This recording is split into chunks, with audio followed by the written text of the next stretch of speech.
this project?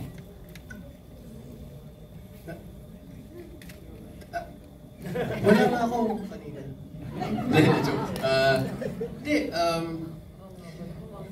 I always choose to work with people that I have worked with before, mixed with people I have not worked with before.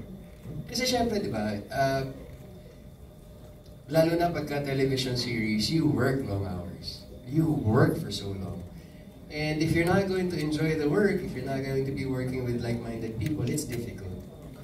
So when you get the chance to meet new people at work, and then still at the same time work with the people you've worked with before that you really enjoyed, bonus yun.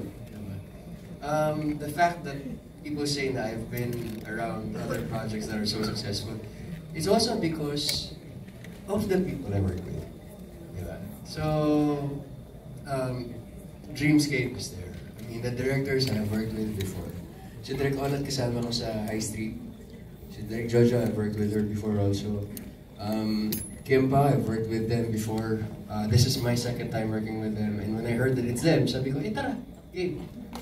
And then the others, so it's a given.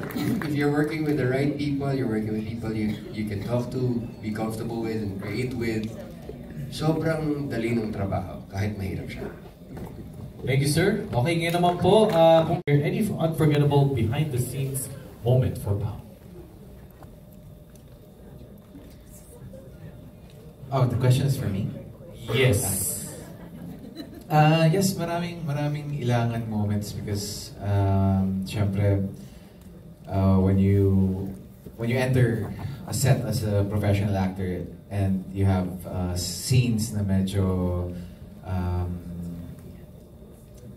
delicate, syempre lagi mong iniisip rin yung co-actor mo or co-actress.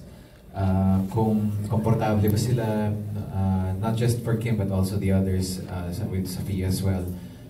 Minsan, like yung napanood nyo kanina yung sumasayaw si Stella, nakita nyo sa trailer, parang medyo naiilang ka rin at natatakot ka para sa eksena mo at para sa sarili mo. Kung hindi naman, kung medyo intense, like yung mga scenes namin ni Sophia, natatakot ka rin kung nasasaktan mo ba sila dahil yun yung instruction ng director at yun yung nakasulat sa script. Siyempre, yun lagi yung kinakatakot ko. Doon lagi ako naiilang. Kung along the way, dito sa proseso at sa pag-arte ko, kung na-alienate ko ba or nasasaktan ko or maybe nararamdaman ba ng ka-eksena ko na nabapastos ko sila in some way. So, as much as possible, I try my best to talk to them first a bit or show them what I'm gonna do. Pero, ayun, yun lagi yung kinakatakot ko. Doon ako naiilang palagi. And I'm sure pag naiilang ako, naiilang rin yung ka-eksena ko. So, thank you, Pao, for being candid about your experiences so far. Kim, anything to add? Wala naman siguro hindi may ilang pag mga ganun. Parang kasi nungalingan, anong alibay mo? Sabi mo hindi. Pero nailang pa rin. Kahit na kami ni Pao pang-apat na project namin. Pero iba-iba kasi yung ginagawa namin. So, iba-ibang intensity. So, parang nakakahiya. Mukha lang kaming dalawa sa screen, pero napakadami po talaga namin. Parang ganito. So, parang ganun. Siyempre, nakakailang, nakahiya. Pero, since professional ang bawat isa sa amin. So, diba? Follow-up question came from Hannah.